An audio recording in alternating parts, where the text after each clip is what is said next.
I'm pretty. I'm smart enough to like answer my 6-year-old's questions. She's like, "Why is the sun hot?" I'm like, "'Cause it's on fire." That's a stupid question, and I tell her that, all right, because I know that she'll be smarter than me next year, and then just for the rest of her life. So I am really sticking it to her while I can. I know nothing about like adult stuff that you're supposed to know about. Global warming, that's one that everybody yells at you about. And they're like, "You better do something." I'm like, "I'm so tired of it, let's do it." I'm like, I barely made it out of high school. I don't really know how rain works. So why don't you let me figure that out, and then I'll do global warming, you know? But I've seen it rain without clouds. Where's that water coming from? So I'm pretty swamped with this rain stuff right now, but once I get to the bottom of that, I'm gonna do global warming, and I've got some pretty good ideas, you know? We recycle, you know, and we recycle because of my wife. It's her, she gets all the credit for that. I would never recycle if I was by I don't do it if she's not looking at me. So I would never do it if I was alone. I looked up a list of like, all right, like what are you supposed to do for global warming as an individual? And it was a big long list, but the first thing on the list was my favorite. It just said, just talk to your friends and family about it. Think about your friends and family, like not the ones that are the good ones close. Think about how far out it goes. Just when you guys get together, like, do you mind if we talk about global warming for a little? I just thought this would be a good time to get into it. I had a great aunt and uncle fist fight each other at a wedding. Let me get in the middle of that fight. Any chance this fight was about global warming? Because I just would love to get that conversation rolling, you know? I get it. It's for our kids and their kids, and we want to make sure they have a good earth and their environment and stuff. We don't want to have a bad earth. And we don't want them to be mad at us and yell at us. But I don't think they will, because I don't think we get mad. I don't ever see litter on the ground and call my grandmother and be like, "Where do you get off?" You know? I don't know how you show your face anymore, all right? It's cloudy today. Is that because you smoked on planes? Probably. Why'd you have to smoke that high? Where do you think that smoke was going?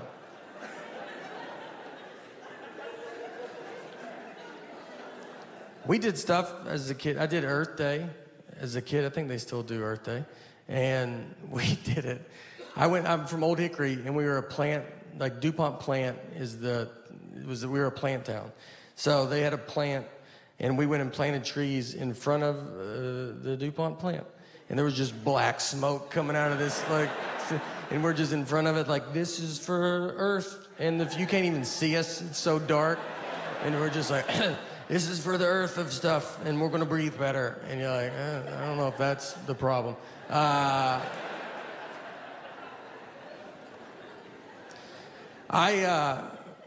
Here's what I'm doing for, you know, my daughter's future environment. Is what I decided to do, they say we won't have water. So I put a bunch of buckets outside to collect water. And when she turns 18 and she's like, "Do I get money?" I'm like, "Something a little better than money." Bet you've always wondered what those buckets were doing outside. Well, they're all yours. And that's for your kids and their kids. Everybody gets a bucket of water.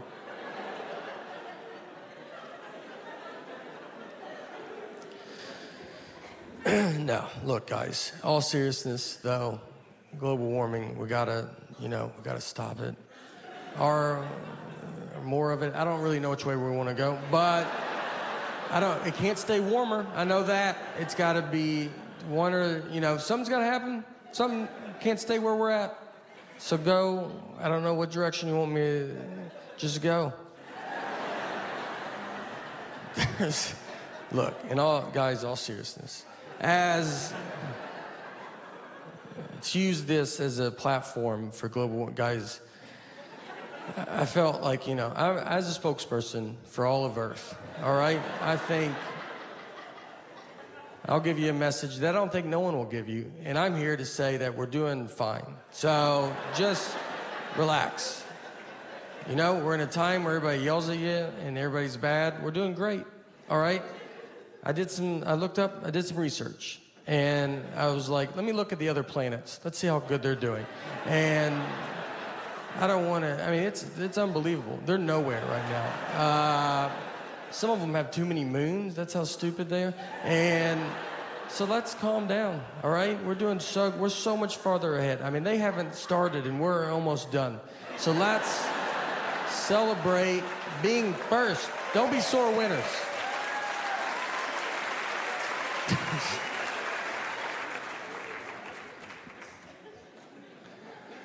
Look, in all seriousness, I don't know. No, look, the it's getting very advanced, all right? I've been to a dog bakery. I've been to a dog bakery in my life. And this wasn't in, Beverly Hills or like Miami or something. You feel like they would have something like that. And this was in Mount Juliet, Tennessee.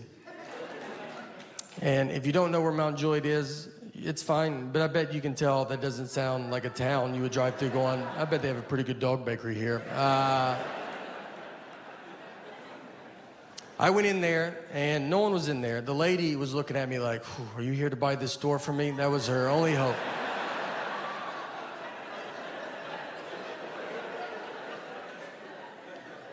I talked to her. She had some time on her hand, excited to talk. And she said her and her husband bought the store for their 27-year-old daughter who graduated from college with a degree and came out of college and said, I want to own a dog bakery. I want to make cakes for dogs. Which if I asked my 6-year-old what she wants to do when she grows up, I think she'll tell me she wants to make cakes for dogs. And I'm going to tell her that she can do whatever she wants to do, hoping she doesn't turn 27 and go, let's talk about those cakes for those dogs. And maybe they're usually busy. Maybe I was on there on a slow dog birthday day. I don't know, all right? She told me everything was organic, and I was like, that's good. That's what I like to hear, all right? This is for that dog that's outside licking gum off the sidewalk right now. And if anybody deserves organic food in our house, it's not this little girl. I'm not going to waste it on her. It's for that dog that's wandered out in the highway because it doesn't know what cars are.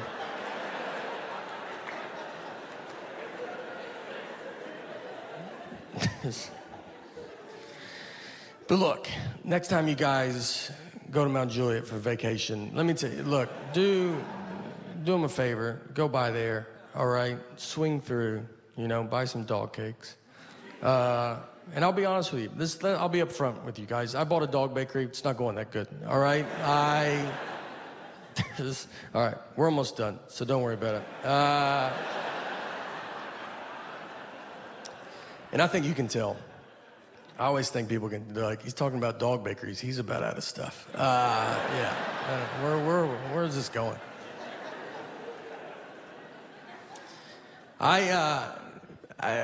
First, thank you. I can't thank you enough for coming out tonight. It means the world. And I've been this is how I've been closing shows on the road, and I want to close my special with it. I'm assuming that people saw the Netflix, the stand-ups, the little half hour. Thank you. Thank you for watching it. Thank you for coming out. So some stuff's happened since that special, and I want to give you some updates to a couple stories I told on that special. And if you haven't seen it, I'll walk you through it. Don't, think you're going to be lost. And I think you've seen what I've talked about. I bet you're like, I bet we'll catch up quick. So the first update is about the Cape Fear Serpentarium. And if you haven't seen it, you could pause it right now and go watch it. But you might be like, I can't handle really much more of you. But if not, I'm gonna walk you through it, or maybe just a reminder. But a very quick, unfunny version is I went to Wilmington, North Carolina, to a guy's house, and he had a bunch of snakes, lizards, and a crocodile. And when I was there, a crocodile got out, and a lady wrote a TripAdvisor review about it. That's the very quick, unfunny version. If you haven't seen it, don't think that's all it takes to get a Netflix special. So the first thing is the lady that wrote the TripAdvisor review messaged me after the special came out. And if you write a review on TripAdvisor, you can see how many people look at it. And it jumped 50,000 views the day the special came out. So, but she did not know this for a couple of days. So, I mean, she was like, I'm crushing it as a reviewer, all right? I swear. I'll bring your plate. You better treat me right, Applebee's. I'll bring this whole place down.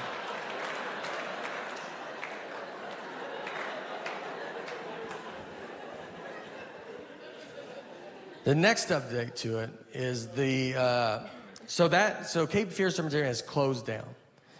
And I know, you guys had a chance to go to it. It is closed. So the guy that owned it, his name is Dean Rippa. I do not know this guy. He was there that day. I saw him that day. I don't know him. I mean, this place will be a part of my life for the rest of my life. And I was there for one day. But, so he was a very original guy. He was his own guy. And you can see there's great stuff on him. There's another thing on Netflix called 72 Deadliest Animals. They interview him in that. There's also great YouTube clips where he would bring like venomous snakes to local Wilmington news channels, and he would barely pay attention to these snakes. He would like have it like on the table, and he's like not even look. They're like, could you grab it maybe more? And he's like, what's that? Like, we didn't even ask you to bring that in, by the way. Do you mean leave it in the car? What'd you want me? I remember when I was there that day, there was like cages empty, and you're like, is that supposed to be empty? He's like, we're cleaning that, but if you see something, tell us. But I'm pretty sure we're cleaning that one.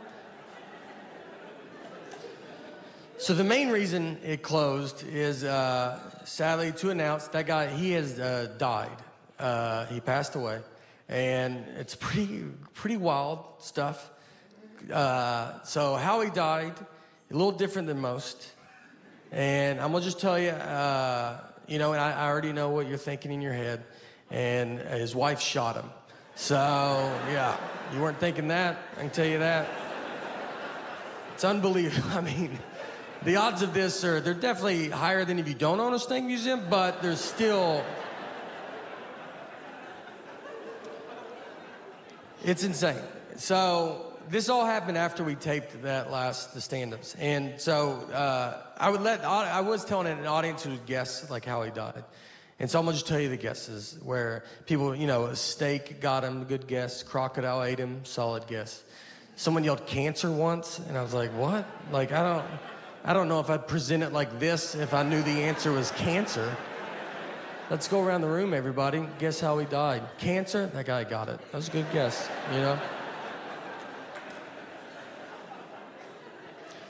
One guy guessed it once in Huntsville, Alabama.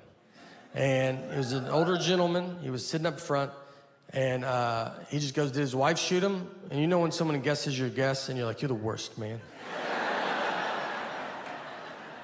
And I was like, did you look it up? And he had a flip phone on his table. He wasn't looking stuff up. And I was like, why would you ever guess that? And he was like, because my wife shot me. And I was like, oh, well, that's fair. I bet he guesses that with every death he hears. Just, Frank died. Did his wife shoot him? No. And I'm not going to tell you anymore if you keep guessing that, all right? That's the last one.